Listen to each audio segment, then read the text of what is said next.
What are some of the best choices you've made in your life? Leaving an abusive relationship, even though I loved them very much. Sometimes you have to put yourself first. My ex-girlfriend got hooked on heroin, so I broke it off. 1. I slipped a Narcan into her bag before she walked out the door. 2. Later that week, I heard she tried to purposely odd. Someone found the Narcan and brought her back. Apparently, she turned her life around after that. I met this girl my first year in the Navy. She was Russian and in the US on a work visa. She was studying English and got to spend the summer in the US as a part of her university program. While she was here, she was working as a lifeguard for the apartment pool, and I was swimming every day till I could pass a swim qual for a Navy school I was going to. After a few days of flirting and conversation, I find out she lived in apartment 101 and I lived in 102 of the same building. She was the girl next door. She told me her dream was to get an American education, but unfortunately she would have to leave at the end of the summer. If you know anything about military pay, you get an extra allowance for housing if you're married. I married her so she could start her dream and I'd get paid more. We agreed that if it didn't work out, we would divorce. When she got her green card, it was risky. I could go to jail and she could get deported and never be able to return. But I fell in love with her and me. This next August will be our 11-year anniversary and we have 2 kids. I can't imagine my life without her now. Sometimes the risk is worth it. Just plug your nose and jump. This is cliche and cheesy as hell, but who cares? I chose not to try to kill myself again after a failed attempt when I was 19. When I woke up in that hospital bed, surrounded by friends and family, it was the wake-up call I needed. Up to that point, I hadn't realized how my death would affect those around me. I honestly thought I would just fade away, leave no void behind me. Seeing how many people wanted me to recover showed me that my death would hurt more people than I knew. It was the hardest thing I've ever done, but I dragged myself out of that depression without any medical help, having exhausted all the options available to me. And now it's 7 years later. I'm not recovered, and things will probably always be difficult, but I will never try that again. Not now that I know what I'd be leaving behind. Well, I'm heading back to college in the fall to study something different. I just beat cancer and have been feeling bored with the work I do lately, so I want to study something else and make a change. It's exciting and I'm feeling really positive lately. Fighting cancer despite my ex-fiancé leaving in the middle of it. Finished my medical residency and moved 300 miles away to start a new life, just me and my pup. https://reddit.app.link/dixmimpson. Edit 1. Pics of the doggo, Jesse. https://unga.com/gallery/mjx9x and another. https://unga.com/78d4m, one of my faves. https://unga.com//vpkdc. Edit 2. I did not expect this to blow up like this. Thank you so much for the kind messages. For those that are wondering what happened with my ex, we didn't realize how viciously our small problems in our relationship would come back and bite us when shit got tough. He had a tendency to bury his problems in the ground when he realized how overwhelming things got. Then he would explode when it was too late. He sadly lost many job opportunities this way because he would wait for things to get better on their own. As I got sicker, he retreated further away.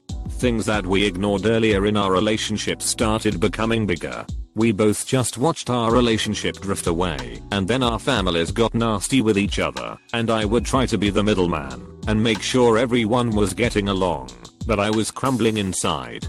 I just wanted him to step up and take control, but that's just not who he was. I made mistakes too. It was and is the most painful thing I've been through. Sometimes, love does not conquer all, but I learned a lot about myself through it and came out stronger.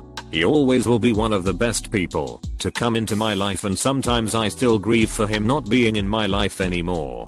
But tragically I think it's better this way. Thank you for all the love. Asterisk asterisk.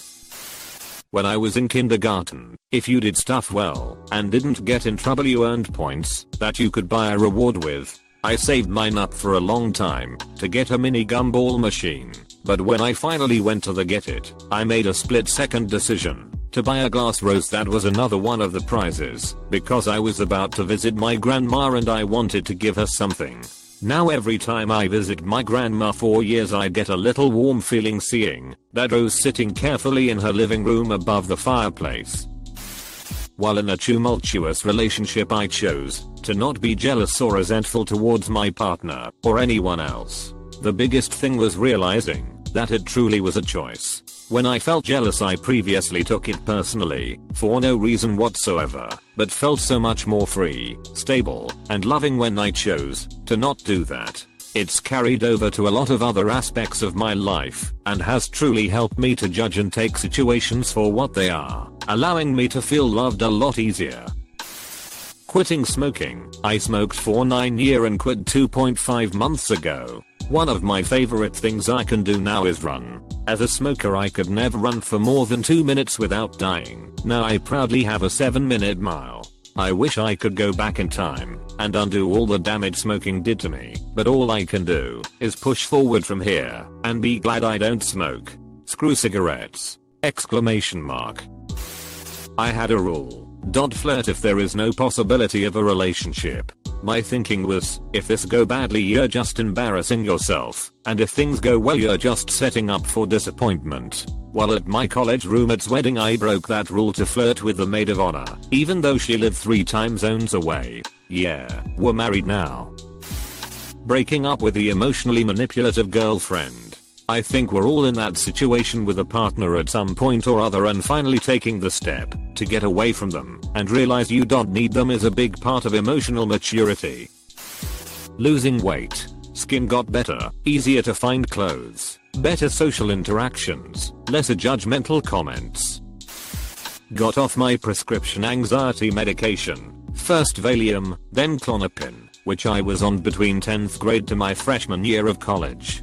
I got hooked on the shits, started abusing them to get high, experimented with other prescriptions, stole prescriptions, stole money from my family. I was a major scumbag to be honest. But after drugs lead me to dropping out of college, I decided that was it. All they did was make me tired and lazy, and I turned into such a bad person.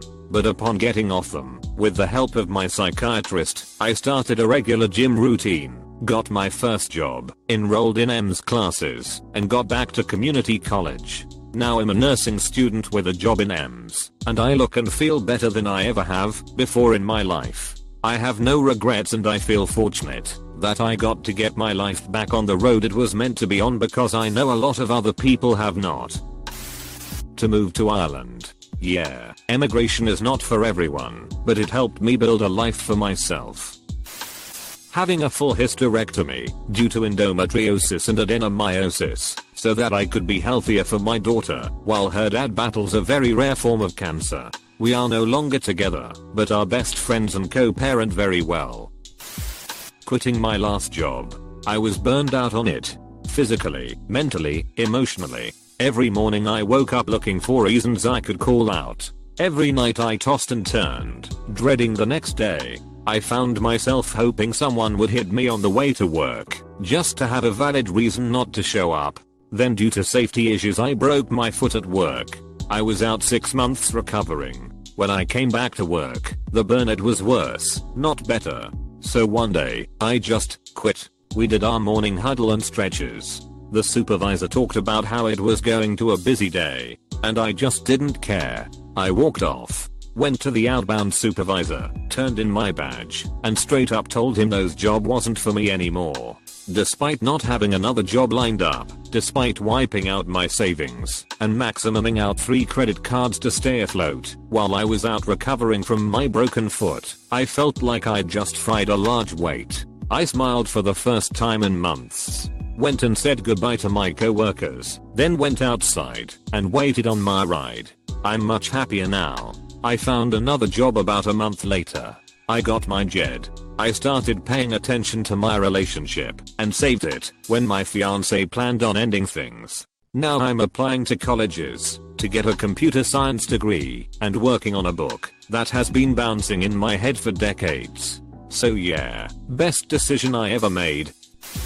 This isn't going to sound like much, but I decided to appeal the suspension of my financial aid privileges so I could go to the closest university to my house. I have a wife and kids to worry about, so I can't just leave. We are getting by okay, but there's no way I could afford to add tuition into my budget. Anyway, after almost 2 years of grueling back and forth between us, my renewal of privileges was finally approved, and I start school on September at the ripe old age of 31. Edit. For those asking on how I went about the appeal, I'm sure it's different depending on where you plan on going.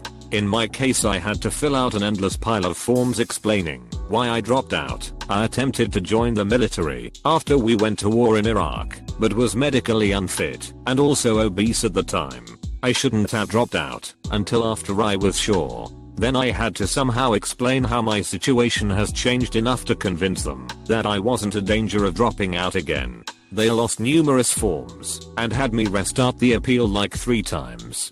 I think they do this on purpose to make sure you are committed to attending. I had to fill out an academic plan and write an essay about my plans. I just kept filling out everything they asked of me, and 22 months later I got a notice saying they had expedited my appeal for approval, and my aid package award letter was available 3 days after that. I'm an ecology major.